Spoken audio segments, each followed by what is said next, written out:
Music was always in my house.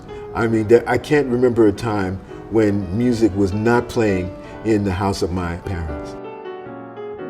Especially jazz music and bebop, because it was very exciting. It was very fast-paced. I asked my mom at some point if I could get a drum set, and she looked at me very seriously and she said, no.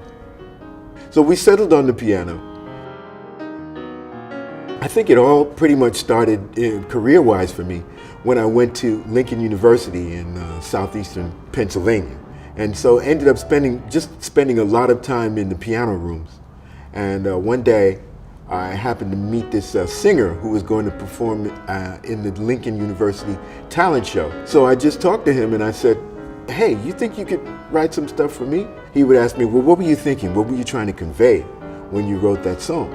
And I said, well, if I were able to put it into words, I wouldn't have to play the music. That young writer was named Gil Scott-Heron, and we worked together for the next 10 years, writing some over 60 songs together. It was just me and him. So he could sing and play a little piano, and I could play piano and play a little flute. That was great for most of the stuff that we had, but there were a couple of songs that kind of maybe needed a little bit more than that. And one of those songs was a song called The Bottle. And we thought that maybe it would be good to have something else on it besides just, singing and the piano. So we called up a couple of friends of ours from Lincoln University, and they put some drums and bass on it. Who would have ever thought that 45 years later, the people would still be playing that song in clubs? Sound quality is everything to me. I've spent my whole life trying to work with good sound equipment. Timing is absolutely critical, especially in more modern music.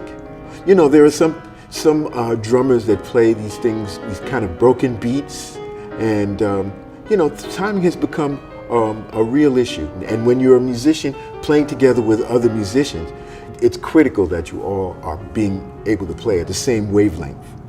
There's a kind of a sync thing that has to happen on an unconscious level. If you have to think about it, then it doesn't work. Hearing good sound to a musician is like having a palette of paints to a painter. You want to be able to hear all the frequencies you can possibly hear as a musician, all the colors. You don't want any option to be left off the table, from the highest note to the lowest note. It's so important to be able to hear what you're playing and what others are playing. Life is so much better when you can hear all the colors.